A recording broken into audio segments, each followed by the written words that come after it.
দ্রুতই প্রকাশ্যে আসছে ছাত্র জনতার নেতৃত্বে নতুন রাজনৈতিক দল। অনেক দিন ধরেই আলোচনার কেন্দ্রবিন্দুতে এই দল।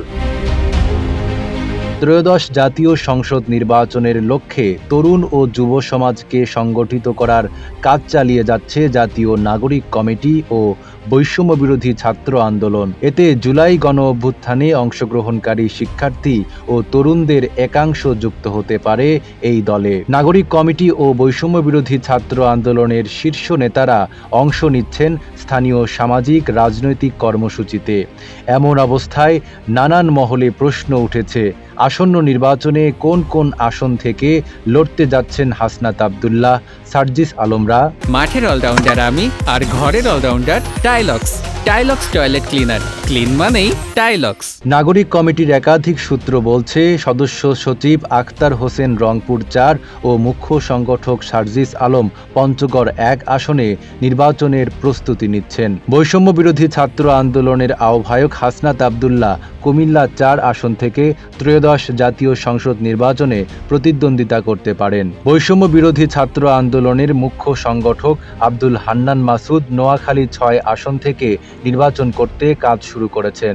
এছাড়া জাতীয় নাগরিক কমিটির কেন্দ্রীয় নির্বাহী কমিটির সদস্য মোহাম্মদ হাসান আলী চট্টগ্রামে, মোহাম্মদ আব্দুল আহাদ দিনাজপুরে, আশরাফ উদ্দিন মাহাদি ও মোহাম্মদ আতাউল্লাহ ব্রাহ্মণবাড়িয়ায়, অনিক রায় সুনামগঞ্জে, মনিরা শারমিন নওগাঁয়, এস.এম. সাইফ মোস্তাফিজ সিরাজগঞ্জে, আতিক মুজাহিদ কুড়িগ্রামে, আবদুল্লাহ আল আমিন নারায়ণগঞ্জে, সারোয়ার তুষার নরসিংদীতে, মশিউর রহমান ঝালকাঠিতে, মোহাম্মদ নিজাম উদ্দিন নোয়াখালীতে এবং আলী আহসান জোনায়েদ ঢাকায় নির্বাচনের প্রস্তুতি নিচ্ছেন বলে জানা গেছে। কেন্দ্রীয় সংগঠক মেজবা কামাল মুন্না খুলনায়, প্রীতম দাস হবিগঞ্জে, আবু সাইদ লিওন নীলফামারীতে এবং জাতীয় নাগরিক কমিটির নারী বিষয়ক সেলের প্রধান সাদিয়া ফারজানা দিনা রংপুরে নির্বাচনের লক্ষ্যে তরুণ ও যুব সমাজকে সংগঠিত করার কাজ চালিয়ে যাচ্ছেন।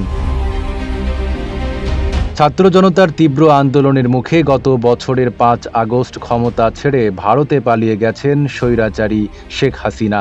এরপর ৮ আগস্ট নোবেলজয়ী ডক্টর মোহাম্মদ ইউনূসের নেতৃত্বে দেশ পরিচালনার দায়িত্ব গ্রহণ করে অন্তর্বর্তীকালীন সরকার।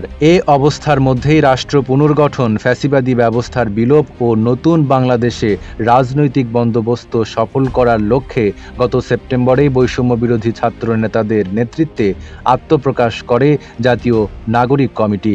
এরপর নতুন রাজনৈতিক দল গঠনের ঘোষণা দেওয়া হয়। এই ঘোষণার পরপরই নতুন দল ঘিরে দেশের অভ্যন্তরে ব্যাপক আলোড়ন সৃষ্টি হয়েছে। কিভাবে দল গঠন হবে, কারা এই দলের নেতৃত্বে থাকবেন তা নিয়ে বিভিন্ন রাজনৈতিক দলের আলোচনা শুরু হয়। শীর্ষ নেতাদের অনেকেই আহ্বায়ক হিসেবে নাহিদ ইসলামের নাম বলছেন। নাম চূড়ান্ত হলে তিনি পদত্যাগ করে অন্তর্বর্তী সরকার থেকে বেরিয়ে আসতে পারেন। আখতার হোসেনকে সদস্য সচিব করা হতে পারে। সবকিছু ঠিকঠাক থাকলে আগামী ২০ থেকে ২৫ ফেব্রুয়ারির মধ্যে যে কোনো দিন আনুষ্ঠানিকভাবে এ দল ঘোষণা হবে। নাঈম আরাবী, ঢাকা পোস্ট।